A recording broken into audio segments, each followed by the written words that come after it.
Welcome to Mystery Tales channel. I'm your host, Alexander.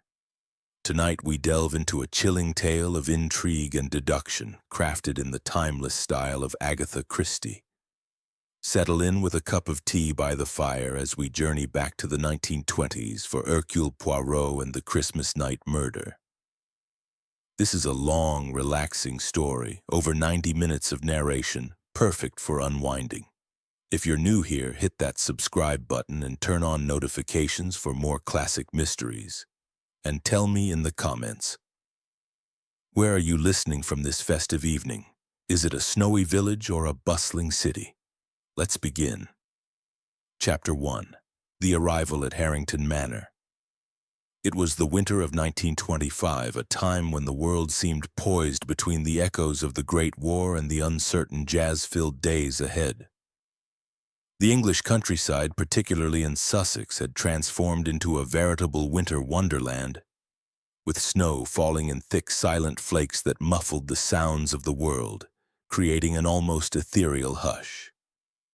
Hercule Poirot, the diminutive Belgian detective renowned across Europe for his unparalleled deductive prowess, his egg-shaped head, and his meticulously waxed mustache that curled with precision at the ends, was en route to Harrington Manor. This invitation had come from his dear friend and occasional companion in investigations, Captain Arthur Hastings, who had promised a serene Christmas retreat far removed from the bustling, fog-enshrouded streets of London, where Poirot maintained his modest yet impeccably ordered apartment. As the train rattled along the frost-kissed rails, Poirot sat in his first-class compartment, his gloved hands folded neatly over his lap, gazing out at the passing landscape. The fields were blanketed in a pristine layer of white, unbroken except for the occasional cluster of evergreens dusted with snow, their branches bowing under the weight like weary sentinels. Distant farmhouses emitted thin plumes of smoke from their chimneys, and here and there children could be seen building snowmen or engaging in spirited snowball fights, their laughter carried faintly on the crisp air. Poirot, ever the observer of human nature, noted the simple joys of these rural folk with a mixture of amusement and mild envy. "Ah, the English countryside at Christmas," he murmured to himself in his precise, accented English, "so picturesque, yet one must always be vigilant. For beneath the snow there may lurk the unexpected." His thoughts drifted to the reason for his journey. Hastings, that good-hearted but sometimes bumbling Englishman, had written effusively about the manor and its inhabitants. "Come, Poirot," the letter had read. "Escape the city's grime for a proper English Christmas. Lord Harrington is a capital fellow, and the estate is simply splendid. No mysteries here, I assure you, just mince pies, carols, and good cheer." Poirot smiled faintly at the notion. In his experience, invitations to grand estates during the holidays often concealed undercurrents of tension, family secrets bubbling just beneath the surface like a pot about to boil over. But he had accepted for the sake of friendship and perhaps a respite for his little gray cells, as he fondly referred to his formidable intellect. The train pulled into the small station of Harrington Halt with a hiss of steam and a jolt that Poirot found most disagreeable. He gathered his valise, packed with the essentials, his herbal tisanes, a selection of fine Belgian chocolates, and a small volume of philosophy for evening reading, and stepped onto the platform. The air was biting, carrying the sharp scent of pine and wood smoke. A chauffeur in a smart uniform awaited him, standing beside a gleaming Rolls-Royce silver ghost, its body polished to a mirror shine despite the inclement weather. "Monsieur Poirot? This way, sir," the man said with a deferential nod, taking the valise and ushering the detective into the warmth of the car. The drive to Harrington Manor wound through narrow lanes flanked by hedgerows laden with frost, the tires crunching over the compacted snow. Poirot leaned back against the leather seats, appreciating the luxury. As they crested a hill, the manor came into view, a magnificent Elizabethan edifice of red brick and timber framing, its multiple gables and tall chimneys silhouetted against the fading light of the afternoon sky. Ivy clung to the walls, now frosted white, and strings of fairy lights twinkled along the eaves, casting a warm glow that contrasted with the cold surroundings. The estate sprawled across acres of parkland, with formal gardens now dormant under their snowy veil, and a frozen pond where in summer swans might glide gracefully. Upon arrival, Poirot was met at the grand oak doors by Lord Archibald Harrington himself. The lord was the imposing figure, broad-shouldered and tall, in his late 50s, with a ruddy complexion from years of outdoor pursuits and a handlebar mustache that, while impressive, lacked the symmetrical perfection of Poirot's own. He wore a tweed suit tailored to perfection, and his handshake was firm, almost crushing. "Monsieur Poirot, what an honor to have you grace our humble abode," he boomed, his voice echoing in the vast entrance hall. "Hastings has sung your praises endlessly. Come in, man, before you freeze solid. Jenkins, take Monsieur Poirot's things." The butler, Mr. Alfred Jenkins, a tall, gaunt man with a face as impassive as a marble statue, nodded silently and relieved Poirot of his coat and valise. Jenkins had served the Harrington family for over 3 decades, his loyalty as steadfast as the manor's ancient foundations, though Poirot's keen eyes detected a subtle weariness in his posture, perhaps the weight of years of unobtrusive service. Stepping inside, Poirot was enveloped in the manor's festive embrace. The great hall was a masterpiece of Yuletide decoration.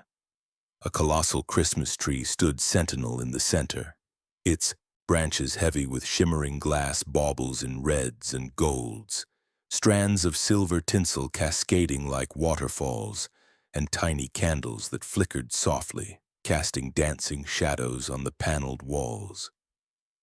Garlands of holly and ivy draped the grand staircase, intertwined with ribbons and berries, and the air was redolent with the scents of cinnamon, cloves, and roasting chestnuts from a nearby hearth where a Yule log crackled merrily. Servants moved with quiet efficiency, polishing silver and arranging trays of mulled wine that steamed invitingly. Lord Harrington led Poirot into the drawing room, where the family and guests were gathered around a roaring fire. "Allow me to introduce you properly," he said, gesturing expansively. First was Lady Victoria Harrington, the Lord's wife, a woman of refined elegance in her mid-40s. She rose gracefully from a velvet chaise, her silk gown whispering as she moved, a diamond necklace at her throat catching the firelight like captured stars. Her features were sharp and aristocratic, with high cheekbones and piercing blue eyes that held a hint of reserve. "Monsieur Poirot, how delightful," she said, extending a gloved hand, her voice smooth but with an undercurrent of formality. Poirot bowed over her hand, noting the faint lines of dissatisfaction around her mouth. Whispers in London society spoke of a marriage grown stale, of Lady Harrington's longing for the excitement of the city over the quietude of the country. Beside her stood Reginald Harrington, the son and heir, a handsome young man of 28, freshly down from Oxford. His dark hair was slicked back in the fashionable style, and he wore a tailored evening suit that accentuated his athletic build. Yet Poirot observed the subtle signs of strain, a slight tremor in his hands as he held a cigarette, eyes that darted restlessly. Reginald was known in certain circles for his love of the gaming tables and the racetrack, where fortunes could be won or lost in an evening. "Pleasure to meet you, sir," Reginald said with a charming smile, though it didn't quite reach his eyes. His motive, should one arise, might well be tied to the family wealth. The Harrington fortune, built on industrial ventures in steel and textiles, was substantial. But rumors suggested Reginald's debts were mounting, a shadow over his future inheritance. Then there was Eliza Harrington, the daughter, a vision of youthful vitality at 22. Her auburn curls framed a heart-shaped face with rosy cheeks and sparkling green eyes. and she wore a flapper-style dress adorned with beads that shimmered as she moved. Her laughter was infectious, like the tinkling of sleigh bells, but Poirot caught her stealing glances toward the far corner of the room. "Oh, Monsieur Poirot, I've read all about your cases," she exclaimed, clapping her hands. "How thrilling to have you here." Engaged to a respectable but dull banker from London, Eliza's heart, it seemed, lay elsewhere. Specifically, with Victor Langford, Lord Harrington's nephew. Victor was a brooding presence, leaning against the mantelpiece with a glass of brandy in hand. In his early 30s, he had the disheveled charm of an artist, his hair tousled, his cravat loosened. He painted landscapes in the Manor's attic studio, his works capturing the wild beauty of the Sussex Downs. But a family quarrel years ago had seen him disinherited, and his eyes burned with a quiet resentment.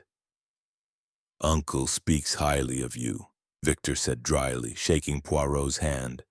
The detective sensed the tension between Victor and the family, a motive rooted in bitterness and lost opportunities. Completing the circle was Dr. Evelyn Thorpe, the family physician, a formidable woman in her 50s with wire-rimmed spectacles perched on a hawkish nose and a sensible woolen dress. She carried her medical bag like a talisman, her manner brisk and efficient. "Monsieur Poirot," she greeted him with a firm nod. "I trust the journey wasn't too taxing." Dr. Thorpe had attended the Harringtons for years, treating everything from Lord Harrington's occasional gout to the children's childhood ailments. Yet Poirot recalled vague rumors from Hastings, a past scandal involving a misdiagnosis that had tragic consequences, something Lord Harrington might have known about. As the introductions concluded, Captain Hastings burst into the room, his face flushed from the cold outside where he had been supervising the unloading of more luggage. "Poirot, my dear fellow, you made it!" he cried, clapping the detective on the back with such enthusiasm that Poirot had to steady himself. Hastings, with his military mustache and earnest demeanor, was the picture of English reliability. "No sleuthing this time, eh? Just relaxation." The group settled into comfortable armchairs around the fire, servants circulating with trays of sherry and canapés, delicate vol au vents filled with pâté, smoked salmon on toast points, and warm mince pies dusted with icing sugar. Conversations flowed like the mulled wine. Lord Harrington expounded on his latest business ventures, boasting of factories that churned out automobiles and fabrics, bringing prosperity to the nation. "The future is in industry, mark my words," he declared, raising his glass. Lady Harrington spoke of London society, her voice tinged with nostalgia for the balls and operas she missed. Reginald regaled them with tales of university life, though Poirot noted how he skirted questions about his finances. Eliza chattered animatedly about the upcoming Christmas ball, her eyes lighting up when Victor contributed a wry comment about the absurdity of fancy dress. But beneath the joviality, Poirot's acute senses detected fissures. A quiet exchange between Reginald and his father about necessary economies ended in a sharp glance. Eliza and Victor shared a lingering look when no one else was watching, their fingers brushing accidentally as they reached for the same plate. Lady Harrington's smiles were polite but strained, and Dr. Thorpe observed the room with a clinician's detachment, her fingers tapping restlessly on her bag. Even Jenkins, as he refilled glasses, moved with a precision that spoke of long-held grievances, perhaps the invisibility of servitude in a household of privilege. As the afternoon waned into evening, the storm outside began to gather force, winds whistling through the chimneys and rattling the leaded windows. Snow swirled in eddies, piling against the panes. The group moved to the dining room for an early supper, a prelude to the grand Christmas Eve feast the next day. The table was set with fine china, crystal goblets, and silver candelabras, the meal consisting of oyster soup, roast pheasant with all the trimmings, and a decadent trifle for dessert. Carols played softly on the gramophone in the adjoining room, voices raised in silent night, and God rest ye merry gentlemen. Poirot, savoring each bite with his gourmet's appreciation, engaged in light conversation, probing gently without arousing suspicion.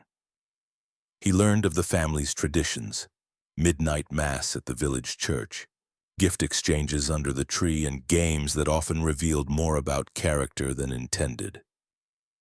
Yet as the clock struck 9, and guests began to retire to freshen up for the evening's entertainments, Poirot felt a familiar prickle at the back of his neck.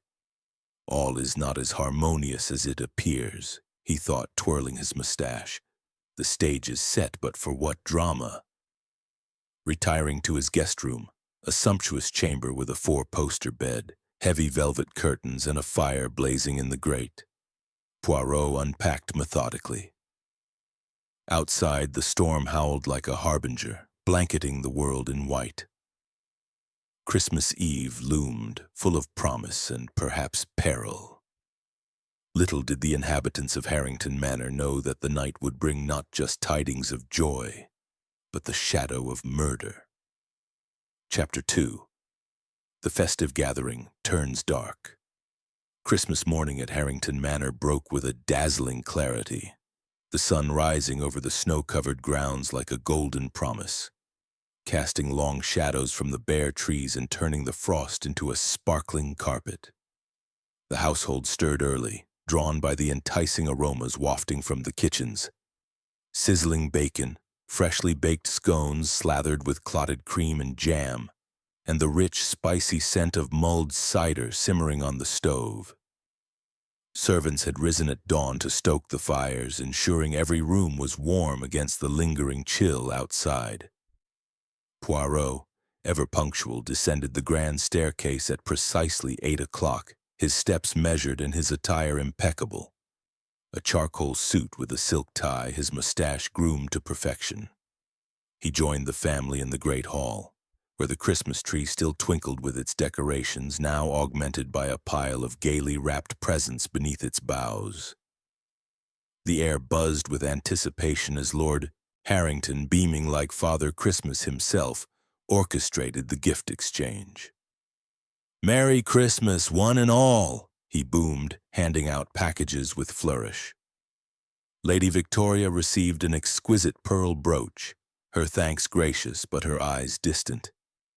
Reginald unwrapped a gold pocket watch engraved with the family crest, his smile genuine yet fleeting, as if weighed down by unspoken worries. Eliza squealed with delight over a set of sapphire earrings, hugging her father tightly. Victor, somewhat awkwardly included, opened a leather-bound sketchbook, nodding his appreciation. Dr. Thorpe was gifted a fine stethoscope, her practical nature evident in her approving nod. Even Jenkins and the staff received tokens, envelopes with bonuses accepted with bowed heads. Poirot, to his surprise, found a small box addressed to him from Hastings, a ornate cigar case of silver inscribed with, "To the Master of the Grey Cells." "Mon ami, you are too kind," Poirot said, touched, as Hastings grinned. "Thought you'd appreciate it, old boy." As the wrapping paper was cleared away, the group dispersed for leisurely pursuits. Some ventured outside for a brisk walk in the crisp air, where the snow crunched underfoot and breath formed misty clouds. Poirot, preferring the indoors, observed from a window as Reginald and Victor engaged in what appeared to be a heated discussion near the stables. Straining his ears, he caught fragments carried on the wind. Reginald's urgent plea, "You must understand, Father's tightening the purse strings. That loan could save me." And Victor's retort, "Why me? After what he did, cutting me out like that?" They parted abruptly, Reginald kicking at the snow in frustration. Inside, by the drawing-room fire, Lady Harrington conversed quietly with Dr. Thorpe. "Archibald's headaches have worsened," she confided, her voice low. "I'm concerned." The doctor adjusted her spectacles. "I'll examine him after luncheon. Rest and my tincture should help." Poirot noted how Dr. Thorpe's hand lingered on her medical bag, as if it held secrets beyond mere remedies. The afternoon passed in games and light refreshments, tea with fruitcake and sandwiches. Eliza played the piano, her fingers dancing over keys in cheerful carols, while Victor sketched quietly in a corner, his eyes often drifting to her. Tensions, though subtle, simmered. A sharp word from Lord Harrington to Reginald about responsibility. Eliza's flushed cheeks when Victor complimented her playing.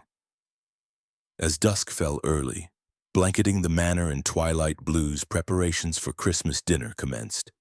The dining room was a spectacle. The long mahogany table set with starched linens, gleaming silverware and centerpieces of holly and candles. Crystal glasses caught the light and the chandelier overhead sparkled like a constellation. The meal was sumptuous, a testament to the cook's artistry. Oysters on the half-shell to start, followed by roast goose with sage stuffing, crispy, potatoes, glazed carrots, and Brussels sprouts sautéed with chestnuts.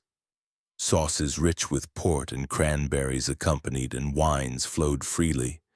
A robust Burgundy for the mains, then sweet sauterne with the flaming Christmas pudding studded with raisins and ignited with brandy to gasps of delight. Toasts rang out. Lord Harrington raised his glass to family health and prosperity, his voice hearty though his face showed a hint of pallor. Laughter echoed, crackers were pulled with pops and cheers, paper crowns donned haphazardly. Yet Poirot, sipping his wine sparingly, observed the undercurrents. Reginald drinking more than his share, his laughter forced. Eliza and Victor exchanging meaningful glances across the table. Lady Harrington's elegant poise masking a quiet discontent. Dr. Thorpe's watchful eyes as if diagnosing the room itself. Jenkins serving with silent precision, his expression unreadable. After dinner, the party adjourned to the drawing room for more festivities.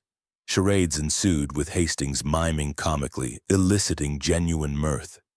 Blind Man's Buff followed, the room filled with shrieks as blindfolded players groped about. Eliza slipped away briefly with Victor to the conservatory, returning with rosy cheeks and a secretive smile. Reginald retreated to the sideboard for another brandy, muttering to himself.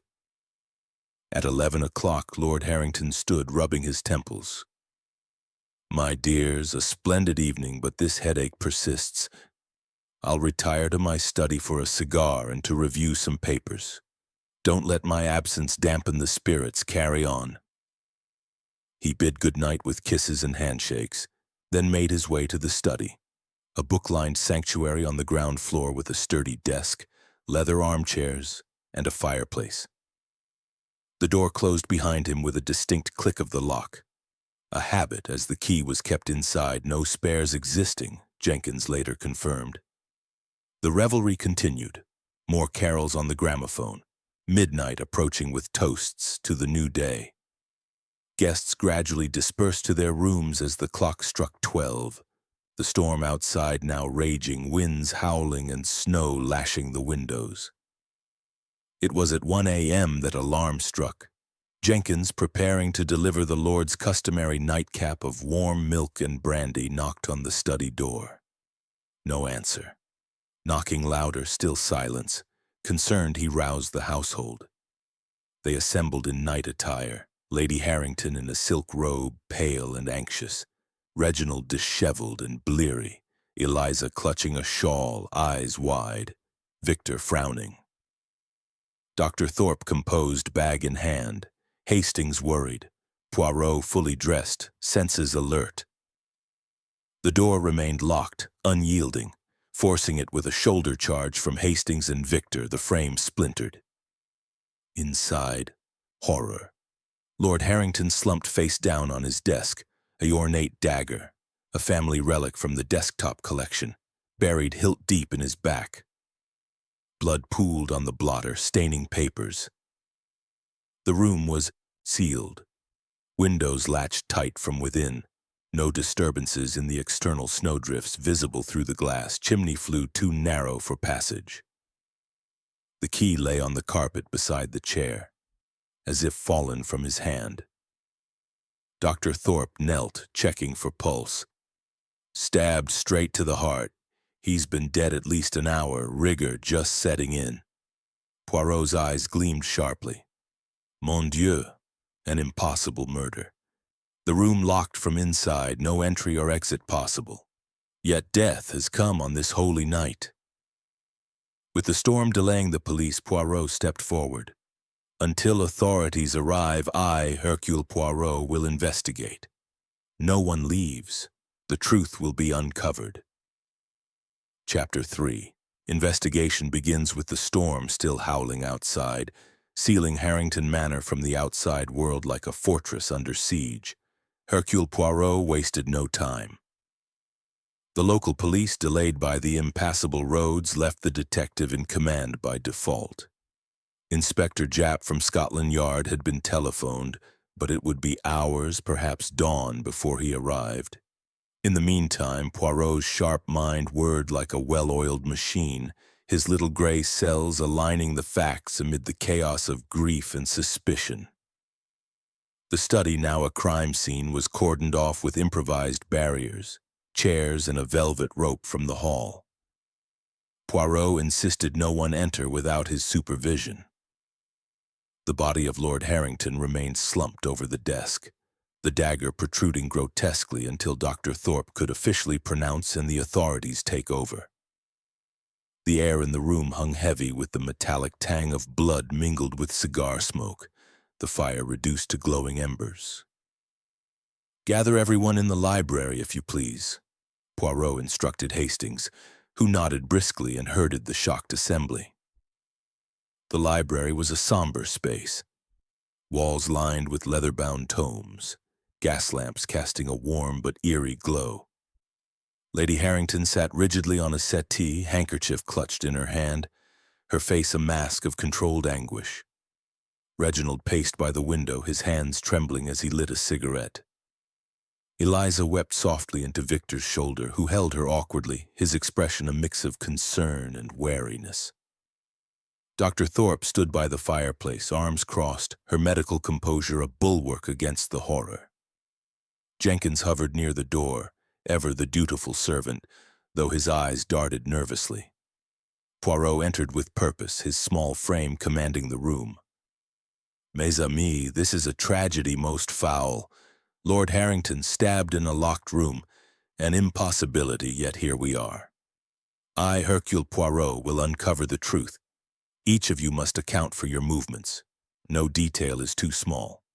He began with Lady Harrington, seating himself opposite her. "Madame, where were you between 11 and midnight?" She met his gaze steadily. "In my bedroom, reading. I retired shortly after Archibald left the drawing room. We had words earlier about household matters, but nothing serious." Her voice wavered slightly. Poirot probed gently. "Differences?" She admitted to frustrations over his business travels, leaving her isolated. Motive whispered in Poirot's mind. Inheritance of the estate and freedom, perhaps fueled by rumors of a London admirer. No alibi corroborated her solitude. Next, Reginald, who stubbed out his cigarette with force. "I was in the billiard room alone having a nightcap.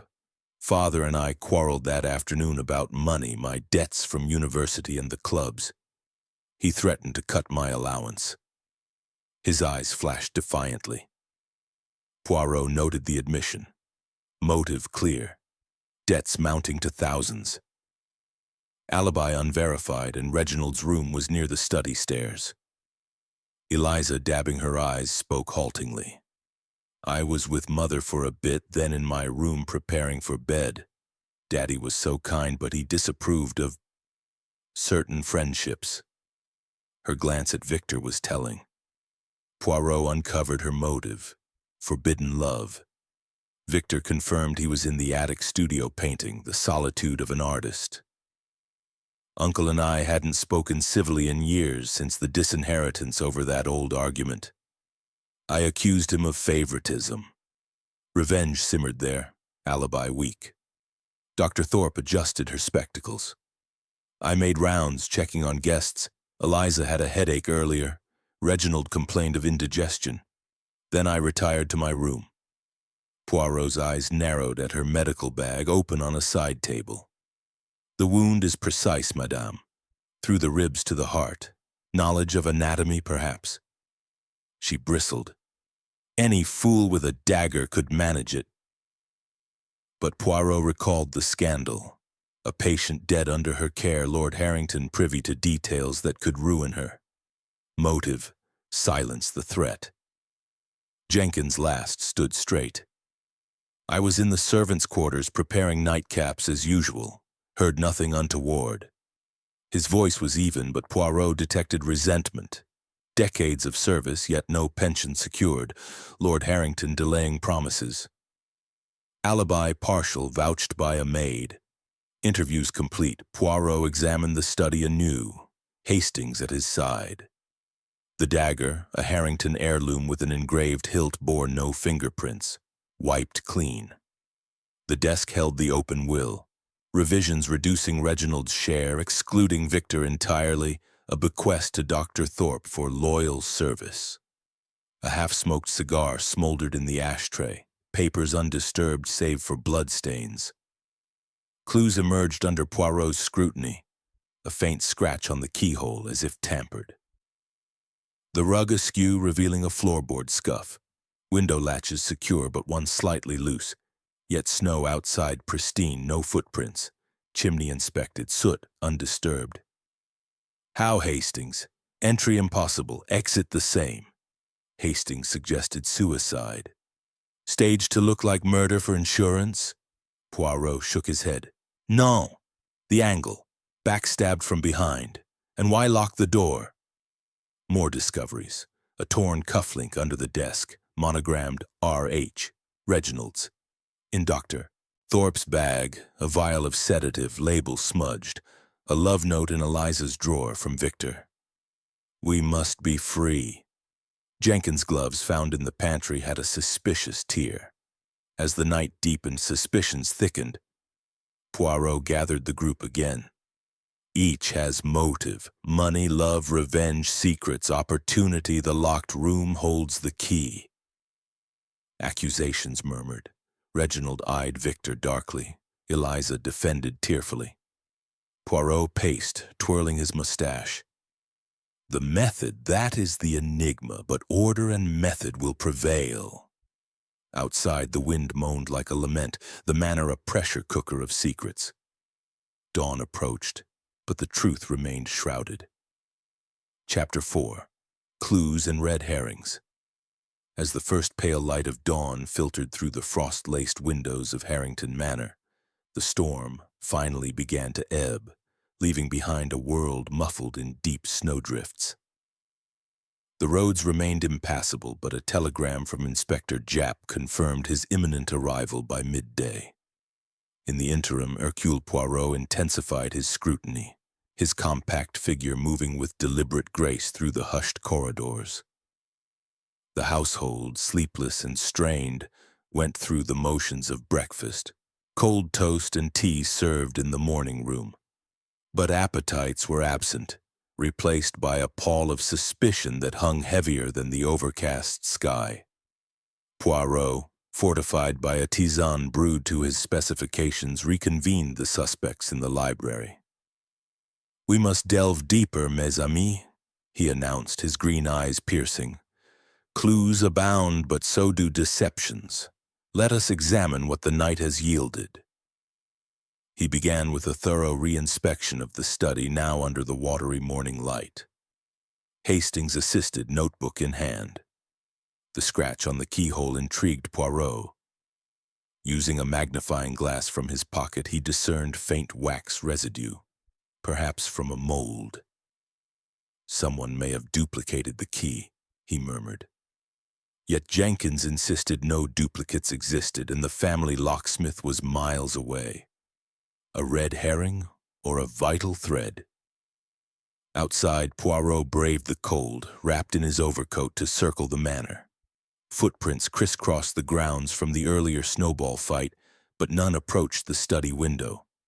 The snow there pristine, a white barrier unbroken. However, near the servants' entrance, a set of tracks led to the woodpile, partially obscured by fresh fall. Jenkins admitted fetching logs at midnight, but alone. Could a killer have used the storm for cover? Hastings pondered. Poirot shook his head. No, the timing. Death at 11:45 per the stopped clock on the desk. Back inside, more clues surfaced. In Reginald's room, a search, consented under duress, revealed a hidden ledger. Gambling debts totaling $12,000 with urgent demands from creditors. Father knew, Reginald confessed, sweating. He was revising the will to teach me a lesson. Nearby, a shirt missing a cufflink matched the one found under the desk. I lost it days ago, he protested. Planted or damning evidence. Lady Harrington's quarters yielded a perfumed letter tucked in a jewelry box from a dear friend in London hinting at romantic rendezvous. It's innocent correspondence, she insisted, color rising. But Poirot noted the postmark, recent and the tone intimate, motive amplified, escape a loveless marriage through widowhood. Yet her alibi held un turmoil. A maid confirmed seeing her light on until midnight. Eliza and Victor's connection deepened the intrigue. A search of the attic studio uncovered sketches of Eliza, intimate and adoring, alongside a vial of red paint resembling blood. Artistic expression, Victor scoffed. But a torn page from Eliza's diary found in the wastebasket read, Father mustn't know. Our future depends on it. Their forbidden love screamed motive, especially with the will forbidding her marriage to a penniless dreamer. A maid whispered of seeing Victor near the study at 10:30, looking furtive. Victor denied it vehemently. I was painting. Dr. Thorpe's medical bag provided a trove of red herrings. Besides the sedative vial, enough to drug a man senseless, Poirot found surgical gloves and a scalpel sharp as the dagger. Standard equipment, she snapped. But a folded newspaper clipping slipped out. An old article on her malpractice suit, the patient's death ruled accidental but with Lord Harrington as a witness. He was blackmailing you, perhaps? Poirot suggested. Her denial was firm, but her hands shook. Jenkins, the stoic butler, offered his own enigmas. In the pantry, Poirot discovered a pair of gloves with a fresh tear, fibers matching the study's rug. From moving furniture earlier, Jenkins explained. Yet his ledger showed discrepancies, small sums siphoned over years, perhaps embezzlement. Lord promised me a pension, he admitted quietly, but lately, delays. Grudge enough for murder. As accusations simmered, Poirot orchestrated a reconstruction. Gathering all in the hall, he had each recount their path post-dinner. Discrepancies arose.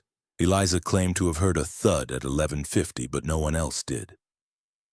Victor said he smelled cigar smoke from the vents. Possible, but suspicious. A hidden note in the desk drawer, overlooked before, read, Betrayer, your end is near. Unsigned paper from the Manor's stationery. Tensions boiled over. Reginald accused Victor. You hated father for the disinheritance. Victor retorted, and you for the money you squandered. Eliza sobbed. Lady Harrington fainted dramatically into Dr. Thorpe's arms, who administered smelling salts with efficiency. Jenkins watched impassively, but Poirot caught his fleeting smirk. Red herrings aplenty, Poirot confided to Hastings later in the privacy of the morning room. The cufflink planted to frame Reginald, the letter to distract from true motives. But the locked room, that remains the core. How to stab from afar, lock from outside. A new clue emerged. Wax on, the windowsill matching the keyhole. A duplicate key melted away, Hastings guessed. Poirot pondered, twirling his mustache. The web tightened, but the spider eluded. By noon, as the snowplows cleared the roads, suspicions fractured the household. Poirot knew the truth lurked amid the falsehoods, waiting for his gray cells to pierce the veil. Chapter 5. Complications and Twists. By midday, the snowplows had carved a path through the drifts, allowing Inspector Japp and his constables to arrive at Harrington Manor in a sputtering police motorcar. Japp, a burly man with a no-nonsense mustache and a perpetual scowl, shook the snow from his boots in the hall, eyeing Poirot with a mix of respect and exasperation.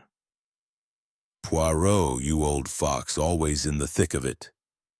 What's this about a locked room stabbing?" Poirot, unfazed, briefed him succinctly, outlining the impossibilities. Sealed windows, locked door, undisturbed snow. As the police took formal statements, complications arose like weeds in a garden. The body was finally removed to the morgue for autopsy, but Dr. Thorpe, assisting, noted anomalies. "The wound is clean, but there's bruising on the arms. Perhaps a struggle." This contradicted earlier assumptions of a surprise attack. Poirot's eyes lit up. "Ah, so not instantaneous. The victim fought, yet no noise heard?" Interrogations under Japp's gruff direction revealed cracks in alibis. Lady Harrington's maid now recalled hearing footsteps outside her mistress's door at 11:50. But whose? Reginald's ledger, examined by the police, showed forged entries, attempts to inflate assets. "I was desperate," he admitted in a private aside to Poirot, "but murder? Never." Yet a witness, the stable boy, claimed seeing Reginald near the woodpile at midnight, contradicting his billiard room claim. Eliza's diary page, when analyzed, had ink still fresh, written post-murder. "To create sympathy," Victor suggested bitterly when confronted. But a twist. Victor's attic studio held not just sketches but a hidden letter from Lord Harrington dated weeks prior. "Reconsider your path or face consequences." Victor confessed, "He threatened to expose my indiscretions in Paris, art forgeries to fund my work." Motive deepened. Not just disinheritance, but ruin. Dr. Thorpe faced scrutiny when the sedative vial tested positive for traces of arsenic. Not lethal in that dose, but suspicious. "It's for pain relief," she insisted. But Japp pressed. The clipping proved Lord Harrington had evidence of her negligence in a wartime hospital death. "He was holding it over me for free services," she broke down, "but I didn't kill him." Jenkins' tear in his gloves matched a fiber on the dagger hilt, per police forensics. "An accident from polishing," he claimed, but his embezzlement came to light, small sums over years, totaling enough for retirement. "Lord delayed my pension deliberately," he muttered. Yet a servant girl vouched for his kitchen. Presence, or did she? Under pressure, she recanted, "He paid me to say it." As the day wore on, twists multiplied. Poirot discovered a secret passage in the study, a panel behind the bookshelf leading to the cellar via a narrow stair. Dusty cobwebs suggested disuse for years, but a fresh footprint in the dust, size 9, matching Victor's boots. "I explored it as a child," Victor explained hastily. "Must be old," but Poirot tested. The passage allowed silent entry, bypassing the lock. Red herring resolved. No. The panel was locked from the study side, key missing. A telegram arrived for the late lord, delivered posthumously.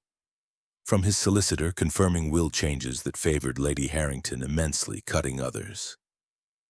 This sparked fury. Reginald smashed a vase in the hall, shouting, "He played us all." Eliza fainted, Victor consoling her too intimately, drawing Japp's suspicion. Poirot, pacing the grounds with Hastings, theorized. "The bruising suggests restraint. 2 perpetrators?"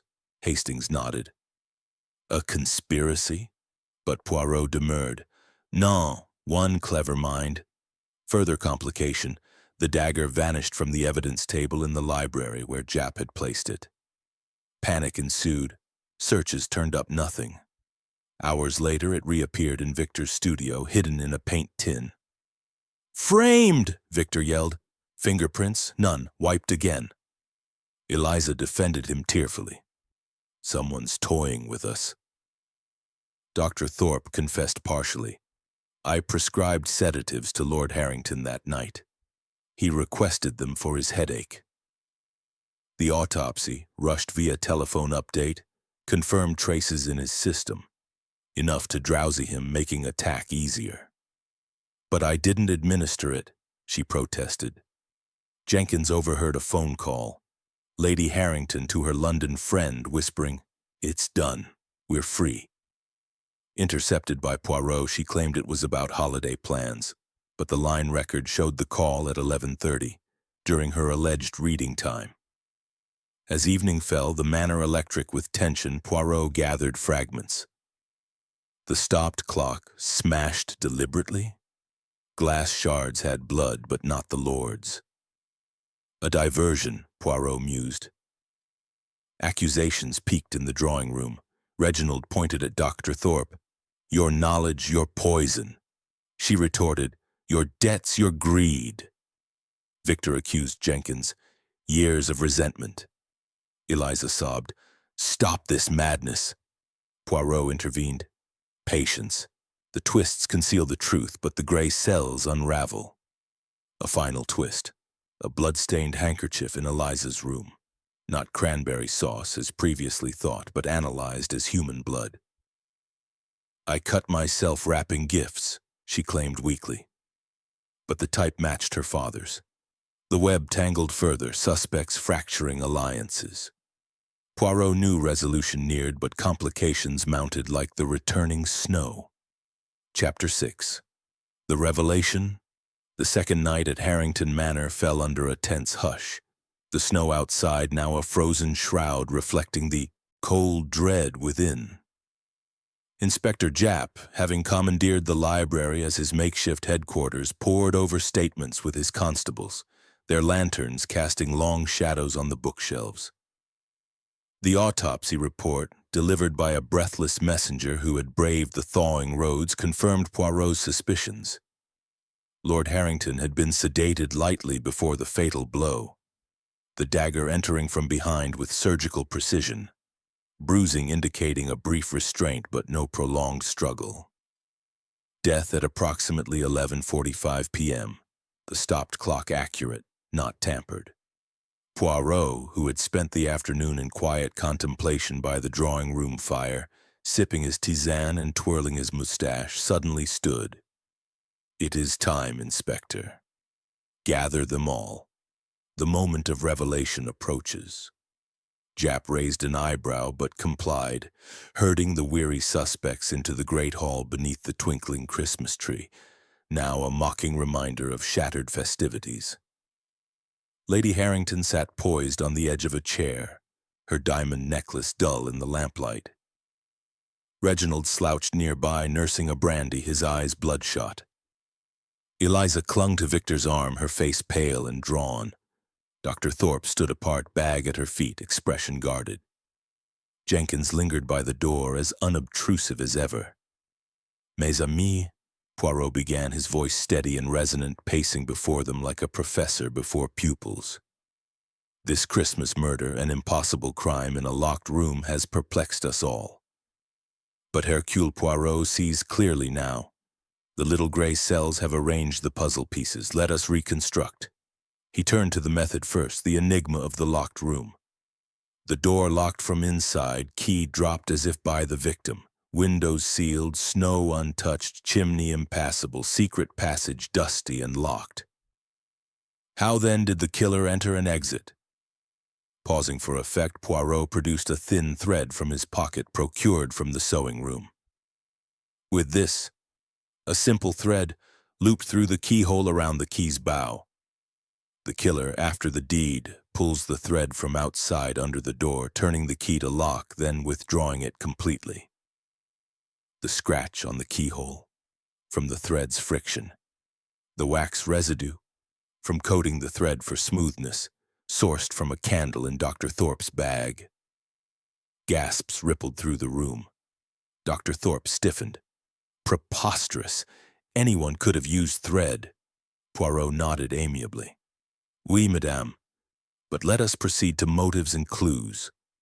He addressed Reginald's cufflink. Planted under the desk to frame you, mon jeune ami. Your debts are real. Your argument heated, but the cufflink was torn deliberately. Fibers fresh. Reginald exhaled in relief, but Poirot continued. The love note between Eliza and Victor. Genuine but irrelevant to the murder. Your forbidden romance provided distraction. A red herring the killer exploited. Eliza's eyes widened. Then who? Victor demanded.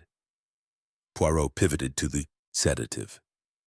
Administered in the nightcap, prepared by Jenkins but requested by the victim via Dr. Thorpe's prescription. Traces of arsenic, a misdirection, the vial tampered to implicate her. Dr. Thorpe protested, I would never. Poirot held up a hand. Patience. The bruising on the arms, not from struggle but from medical restraint, as if held for injection. But no, simpler. The victim was surprised, arms pinned briefly. The missing dagger twist. Stolen to plant in Victor's studio, furthering the frame. But who had access to the evidence table, all during the confusion? Jenkins shifted uncomfortably. Now the revelation deepened. Poirot revealed an overlooked clue, a faint soot mark on the study's ceiling above the desk.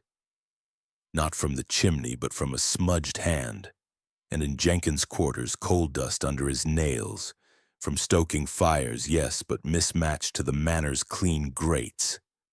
Jenkins paled. But the core, Poirot declared, is the will. Revised to cut Reginald, exclude Victor, favor Lady Harrington, but with a codicil bequest to Dr. Thorpe for services and a pension clause for Jenkins delayed indefinitely. He produced the document, blood-stained but legible. The betrayer note, written by the victim himself, a draft warning to his solicitor about disloyalty. Accusations flew anew, but Poirot silenced them. The killer is one who knew the house intimately, had access to all, and motive buried in years of service. Jenkins, the butler stepped back, face ashen. Absurd, sir. No, Poirot countered. You prepared the nightcap laced with sedative from Dr. Thorpe's bag, stolen earlier. You knocked, entered when he unlocked briefly for his drink. As he sipped, drowsy, you struck from behind, using your strength to pin his arms. Then the thread trick, learned perhaps from old mystery novels in the library. You planted the cufflink, taken from Reginald's laundry, the handkerchief bloodied with a sample from the body, the dagger in Victor's tin during searches. Motive? 30 years of loyalty, yet no pension secured. Lord Harrington promised, but the will delayed it, siphoning funds you embezzled to cover. He discovered your thefts that night, confronting you in the study papers. Betrayer was for you. Evidence. The torn glove fiber on the hilt, the footprint in the passage, a diversion you created, the overheard phone call, mimicked by you to frame Lady Harrington. Jenkins crumpled, confessing in a whisper. He laughed at my pleas after all these years. Jap clapped handcuffs on him. Well done, Poirot, but the detective bowed modestly. The gray cells, Inspector. Yet a final twist lingered. Poirot's eyes gleamed. But wait, there is more. Jenkins acted, but was he alone? The room froze. Chapter 7. Justice served. The great hall of Harrington Manor fell into stunned silence, the Christmas tree's lights flickering like accusatory eyes on the assembled group. Inspector Japp's hand hovered. Near his handcuffs, his brow furrowed as he stared at Poirot. Alone? What do you mean, Poirot? We've got the confession. Jenkins, already in restraints, lifted his head, a flicker of hope or fear in his eyes. The others leaned forward.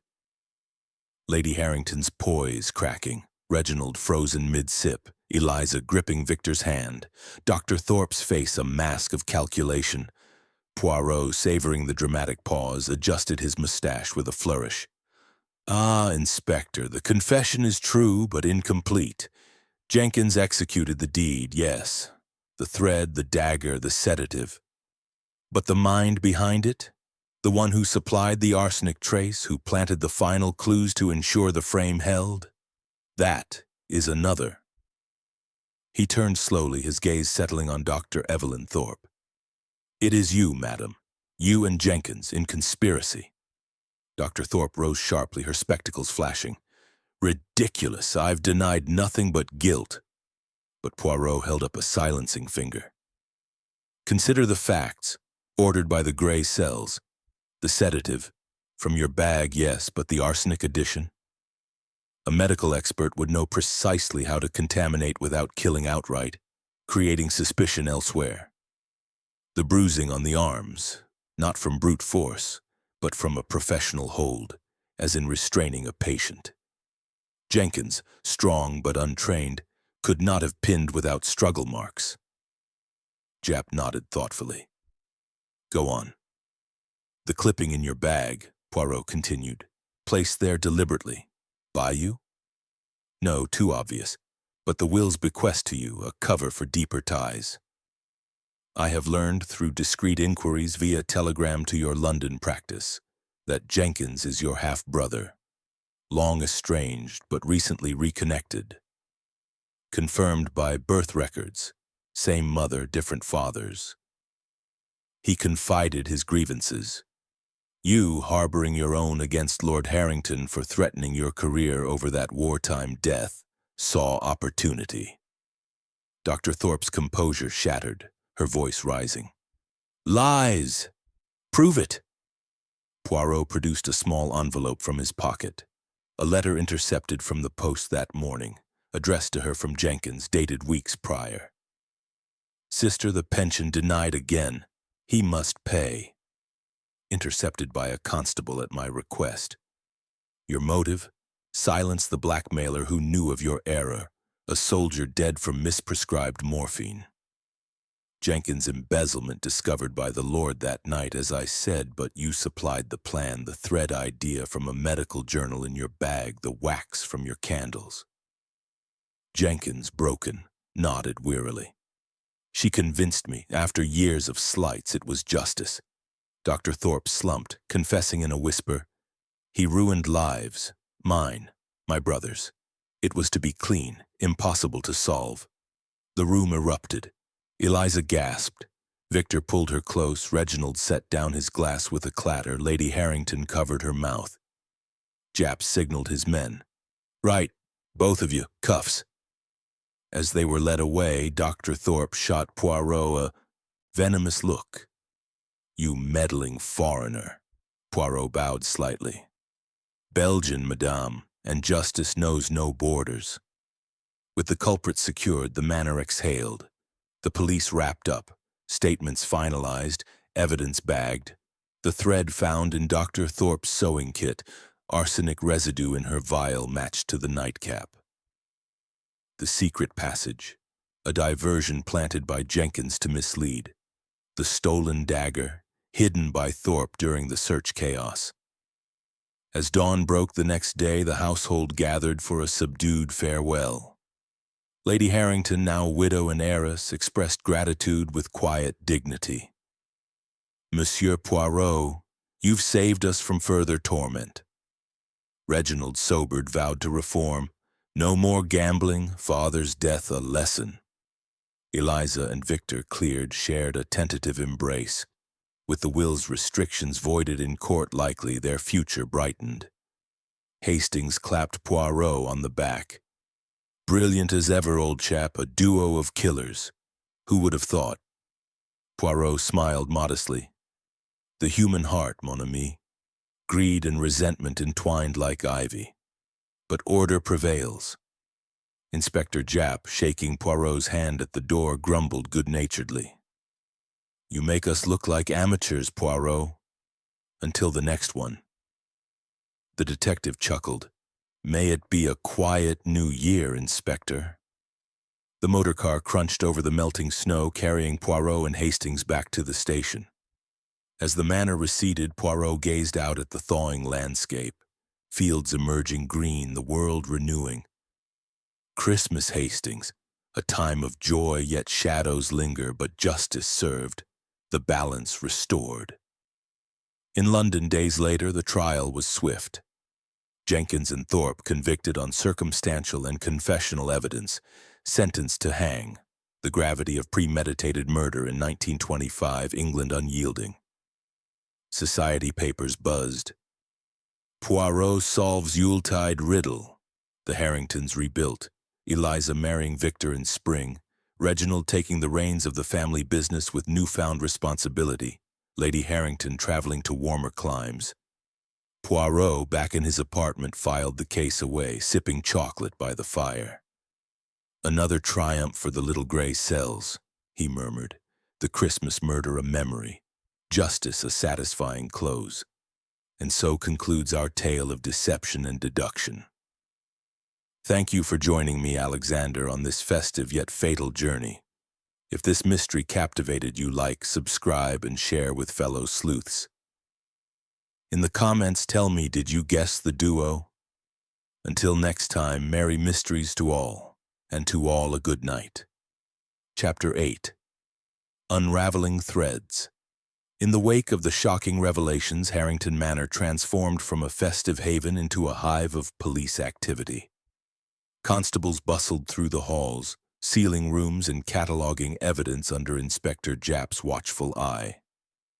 The Christmas decorations, once symbols of joy, now seemed garish and out of place, the tree's lights casting erratic shadows on the faces of the remaining inhabitants. Lady Harrington, composed but weary, directed servants to prepare tea for the officers, while Reginald poured himself another stiff drink, his hands steadier now that the truth had emerged. Eliza and Victor sat close together on the settee, whispering plans for a future unburdened by secrets. Hastings hovered nearby, notebook in hand, ready to assist his friend. Poirot, however, was not yet satisfied. Inspector, the arrests are made, but threads remain loose. We must unravel them fully, lest doubt lingers. Japp grunted agreement, ushering the group back into the library for a final debriefing. Jenkins and Dr. Thorpe, handcuffed and guarded by constables in an adjoining room, were brought in separately for questioning. The air was thick with tension, the fire's crackle the only sound breaking the silence. First, Jenkins was seated, his once impeccable uniform rumpled, his face etched with defeat. "Why, Jenkins?" Lady Harrington asked softly, her voice betraying years of trust shattered. The butler sighed deeply. "It began with small resentments, madam. 30 years I served, polishing silver, pouring wine, invisible yet essential. Lord Harrington promised a pension, a cottage in the village for retirement. But he delayed year after year, using the funds for his factories, his luxuries. When I borrowed to secure my future, he discovered it that Christmas Eve. Confronted me in the study, threatened exposure. I snapped," Poirot interjected smoothly. "But alone? No. You confided in your half-sister, Dr. Thorpe, during her visits. She with her own axe to grind." Jenkins nodded. Evelyn, Dr. Thorpe, understood. Lord Harrington held her past over her like a sword, a soldier in the war, dead from her error. Overdose of morphine in the chaos of the trenches. He was there, witnessed it, kept records to ensure her loyalty, free treatments for the family. Dr. Thorpe was brought in next, her stern facade crumbling. "It's true," she admitted, voice hoarse. "Archibald used that knowledge to bind me. No pay for house calls, threats to report me to the medical board if I refused. When Alfred Jenkins told me of his plight, we saw a way out. I provided the sedative, laced subtly with arsenic traces to mislead, not enough to kill, but to point elsewhere. The thread trick, from an old surgical manual on lock manipulation for emergencies. I coached him." Victor leaned forward. But the planted evidence, the cufflink, the handkerchief, Thorpe's lips twisted. Opportunistic. I took the cufflink from Reginald's room during my rounds, bloodied Eliza's handkerchief with a sample from the body while examining it. The dagger hidden in your studio, Victor, to shift blame to the disinherited nephew. We aim to create chaos, multiple suspects, Eliza gasped. And the secret passage? The footprint? Jenkins chuckled bitterly.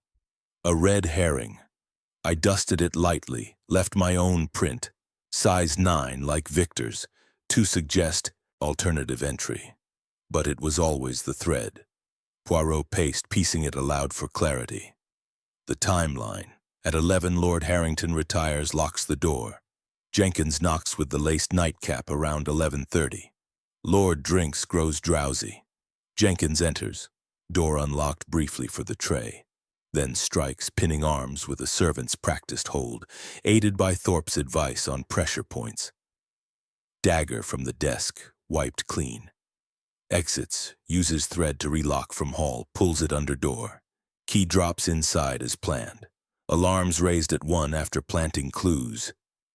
Reginald rubbed his temples. The will? The telegram? Thorpe shrugged. Coincidence fueled our plan. We knew of the revisions. Archibald boasted. It amplified motives for all. Lady Harrington's eyes narrowed. And my letter? The phone call? Jenkins averted his gaze. I mimicked your voice on the extension line, madam. Years of hearing you speak, to frame you as the unfaithful wife. As confessions flowed, loose ends tied, the soot mark from Jenkins' hurried cleanup, coal dust from the cellar grate where he hid the thread temporarily. The stopped clock, smashed by the Lord in his brief struggle, glass cutting his hand, blood on shards his own. The betrayer note? Indeed, for Jenkins, drafted that night. Japp's men noted every detail, the case solidifying. Motive means opportunity, all align, the inspector declared. Conspiracy to murder premeditated. Thorpe and Jenkins were led away, the former's final words a defiant mutter. He deserved it, a tyrant in velvet gloves. With the culprits en route to the station, the manor breathed easier. Poirot addressed the family. Mes amis, tragedy has struck, but truth heals. Lord Harrington was flawed, blackmail delays, but murder is no justice. Learn from this. Lady Harrington nodded gratefully. Your insight, Monsieur Poirot. Invaluable. Gifts of thanks were pressed upon him. A fine bottle of cognac, a family heirloom pen. Hastings beamed proudly. As evening fell, the snow melting into slush outside, Poirot and Hastings prepared to depart. A Christmas to remember, eh? Hastings quipped. Poirot smiled faintly. Oui, but next year, mon ami, perhaps a quiet one. The threads unraveled, the puzzle complete, but shadows of betrayal lingered in the manor's halls. Chapter 9. The final clues. As the police vans rumbled away from Harrington Manor carrying Jenkins and Dr. Thorpe to the local lockup, a fragile calm descended over the estate. The snow, now turning to mush under a tentative winter sun, mirrored the melting away of the household's frozen terror. Yet Hercule Poirot, ever vigilant, sensed that not all shadows had been dispelled. Hastings, he said quietly, as they stood on the manor's steps watching the vehicles disappear down the drive. The confessions were forthcoming, but clues linger like echoes. We must revisit the study one last time, for completeness. Inspector Japp, mopping his brow despite the chill, agreed reluctantly. If you say so, Poirot. But the case is airtight. Motives, method, confessions. What more? Poirot's eyes twinkled. Ah, Inspector, the devil is in the details. Loose ends, if ignored, may unravel the tapestry. Back in the study, now stripped of its grim centerpiece, the body long removed, Poirot moved with methodical precision. The desk stood bare, bloodstains cleaned by diligent servants, but the detective knelt, examining the floorboards anew. See here, he pointed to a faint scuff mark near the rug's edge, previously noted but dismissed. Using his magnifying glass, he traced it to the base of the bookshelf. This was no accident. Pressure applied, perhaps to shift something. Hastings and Japp watched as Poirot pressed along the panels. A soft click echoed and a small hidden compartment sprang open. A secret drawer within the desk's leg overlooked in prior searches. Inside lay a bundle of letters yellowed with age, tied with faded ribbon. Mon Dieu, Poirot breathed, unfolding them carefully. The letters revealed a deeper web. Correspondence between Lord Harrington and Dr. Thorpe from years past, dating to the war. Love letters? Hastings exclaimed, peering over. Indeed, passionate missives from a younger Archibald to Evelyn Thorpe, then a nurse. An affair, Poirot confirmed. Ended bitterly when he married Victoria for her dowry. But see this, a child mentioned, stillborn, or so he believed. Japp whistled. Motive multiplier. She never forgave him. But Poirot delved further. A final letter from Thorpe, recent threatening exposure of their past unless he granted Jenkins' pension and cleared her old scandal. Blackmail reversed, Poirot mused. Lord Harrington was the victim of his own games. Upstairs in Dr. Thorpe's guest room, sealed but now unlocked for final inventory. Another clue surfaced. A false bottom in her medical bag, discovered by a constable's probe, held a small diary. Entries chronicled her reconnection with Jenkins 2 years prior. Learning of their shared blood through late mother's confessions. He suffered under Archibald's thumb, one page read. As did I. Together we end it. Sketches of the thread mechanism practiced on paper confirmed her orchestration. Down in the servants' quarters, Jenkins' locker yielded the matching piece. A scrap of thread, waxed and knotted, hidden in a boot. Practice runs, Poirot explained to the assembled family in the drawing room later. They tested on a similar lock in the cellar door. Lady Harrington, listening intently, paled at the letter's revelation. He never told me. An affair? Poirot nodded sympathetically. Secrets breed poison, madame. Your husband's past fueled this tragedy. Reginald, emboldened by the unfolding truths, confessed a minor sin. The forged ledger entries. I did them to hide my debts, but father knew. He was confronting me too that night via the will changes. Eliza added tearfully. And my diary page, I tore it myself, fearing implication in the chaos. Victor, cleared fully, revealed his forgeries were mere copies for study, not crimes. The final clue tied the timeline impeccably. A grandfather clock in the hall, its chimes recorded by a maid's memory, placed Jenkins passing at 11:35, tray in hand, and Thorpe slipping downstairs at 11:40. Ostensibly for a glass of water, but truly to listen at the study door, ensuring the plan's success. She withdrew the thread after, Poirot deduced, hiding it in her room until disposal. Japp, compiling the additions to his report, marveled. You spotted what we missed, Poirot. This seals it. No defense can crack this. The detective bowed modestly. The gray cells, Inspector, they demand thoroughness. As afternoon waned, the family reflected. Lady Harrington burned the letters in the fireplace, ashes curling like released spirits. Let the past die, she said firmly. Reginald vowed aid to the estate's workers, honoring overlooked loyalties. Eliza and Victor planned a quiet wedding, free from patriarchal shadows. Thank you, Monsieur Poirot, Eliza whispered, pressing a sprig of holly into his hand, a token of enduring spirit. Outside, as Poirot and Hastings awaited their car, the detective pondered aloud. Christmas, Hastings, a time of birth, yet here of revelations and ends. Human nature so complex, Hastings nodded. Indeed, but justice shines through. The final clues secured, the manor stood resilient, its secrets laid bare. Chapter 10. Echoes of the Manor. With the final clues pieced together like the last fragments of a shattered vase, Harrington Manor began its slow return to a semblance of normalcy. The police presence dwindled as constables packed their kits, Inspector Japp issuing final orders with his characteristic bark. The sun, now higher in the sky, streamed through the windows, melting the icicles that had clung like frozen tears to the eaves. The snow outside softened into rivulets, trickling down the drive as if washing away the stains of the past days.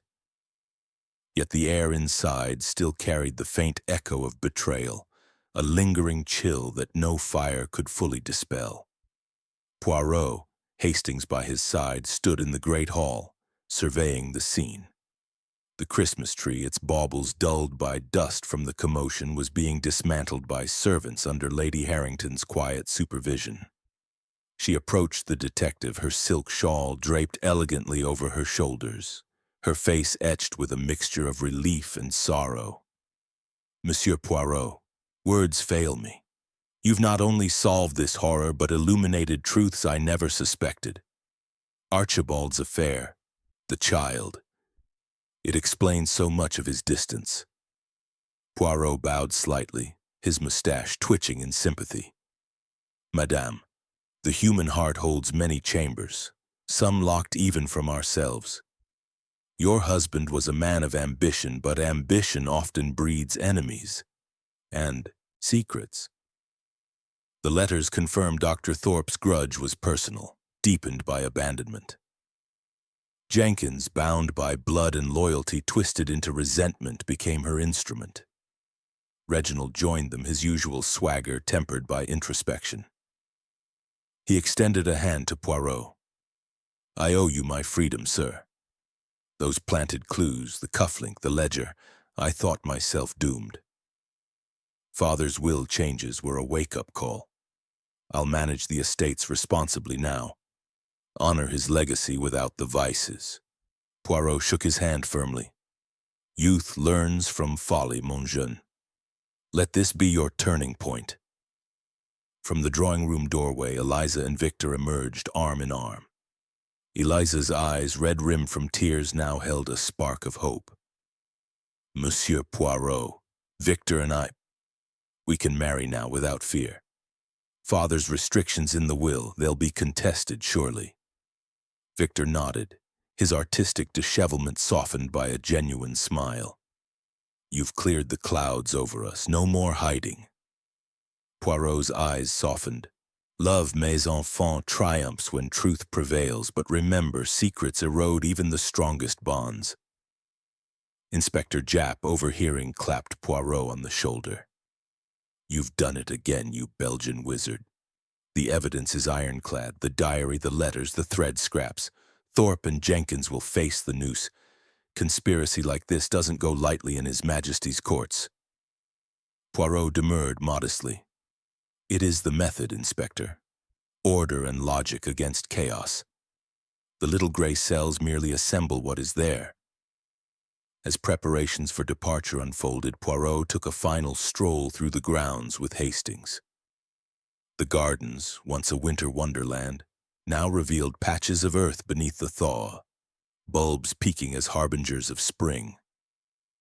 "Hastings, mon ami," Poirot reflected. "This Christmas began with cheer and ended in revelation. The locked room was no magic, merely cunning. The thread so simple yet ingenious. And the motives? Layers upon layers, like an onion, each peel bringing tears." Hastings chuckled. "Indeed, Poirot. Who'd have thought a butler and a doctor siblings in crime? The affair twist, straight from a novel." Poirot nodded.